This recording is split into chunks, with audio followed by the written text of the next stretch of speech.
Halo guys, selamat datang di channel Tiang Animax, dan kali ini gua mau ngerangkum alur cerita manga one shot tersedih sekaligus terbagus yang pernah gua baca. Judul manganya adalah Can You Fall in Love with the Skeleton. Tanpa lama-lama lagi, mari kita masuk ke ceritanya. Cerita dimulai dengan memperlihatkan seorang pria bernama Arwen. Arwen adalah seorang petualang yang mencari makan dengan cara membasmi monster. Di suatu hari, si Arwen ini pergi ke kastil terbengkalai untuk mencari harta karun. Bukannya dapat harta karun, si Arwen ini malah ketemu sama tengkorak aneh. Dan tengkorak itu berkata, "Ayo kita bersatu dalam ikatan cinta." Arwen yang mendengar itu hanya bisa bengong dan memukul dahinya sendiri. Tengkorak itu ngenalin namanya ke Arwen, dan nama tengkorak itu adalah Luria. Kita sebut aja Luria. Luria ngaku kalau dia adalah putri dari kastil itu dulunya. Tapi ratusan tahun lalu ada penyihir yang menyerang kastil tersebut dan mengubah Luria menjadi tengkorak. Luria bilang ke Arwen kalau cara ngangkat kutukan itu adalah dengan cara dia menerima ciuman dari orang yang benar-benar mencintainya. Luria maksa ke Arwen untuk mencintainya. Ya, Arwen tentu aja nolak, ya kan? Orang gila mana coba yang fetis sama tulang? Luria berkata, pada akhirnya penampilan adalah hal yang paling penting untuk bisa mencintai. Luria bilang ke Arwen kalau dulunya Luria sering disebut sebagai gadis tercantik di kerajaan. Luria memohon pada Arwen untuk bersamanya selama 1 minggu aja. Jika Arwen nolak, Luria bisa berubah menjadi monster seutuhnya.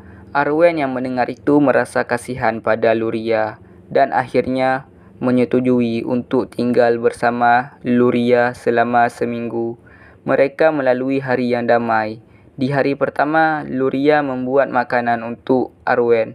Arwen yang mencicipi makanan yang dibuat oleh Luria terkejut karena makanannya enak banget. Luria menggoda Arwen dengan berkata, "Apa poinku menjadi pacar sudah naik?" Arwen tersipu malu, tapi Arwen kaget saat mendengar Luria berkata kalau makanan itu dibuat dengan tulang Yuria. Keesokan harinya mereka juga mengalami hari yang damai tanpa konflik sedikit pun. Saat Arwen mau mandi, Luria tiba-tiba berteriak ke Arwen dan mengatakan kalau Arwen itu mesum. Setelah kejadian itu mereka mandi bersama dan berbincang-bincang. Setelah mandi mereka kembali ke kamar, tapi di kamar Arwen merasakan aura jahat di suatu tempat. Dan mereka ke tempat aura jahat itu berasal. Dan rupanya aura jahat itu berasal dari 2 tengkorak. Dan 2 tengkorak itu adalah ayah dan ibunya Luria. Luria memperkenalkan Arwen kepada orang tuanya, tapi sayangnya ayah dan ibu Luria sudah menjadi skeleton yang tidak memiliki akal sehat. Luria yang melihat itu memutuskan untuk mengakhiri penderitaan ibu dan ayahnya. Rasakan. Setelah mengalahkan ibu dan ayahnya, Luria terduduk dan berkata, "Ibu, ayah, semoga kalian tenang di sana." Setelah kejadian itu, Luria mengubur orang tuanya dengan layak. 1 minggu telah berakhir dan sekarang Arwen masih tidak tahu apakah dia mencintai Luria apa tidak. Mereka memutuskan untuk berciuman dan melihat hasilnya. Tapi sebelum Arwen dan Luria berciuman, Arwen berkata, "Saat kutukannya menghilang, kau akan mati kan?" Luria berkata, "Arwen, tolong cintai aku, jadi aku bisa beristirahat dengan tenang."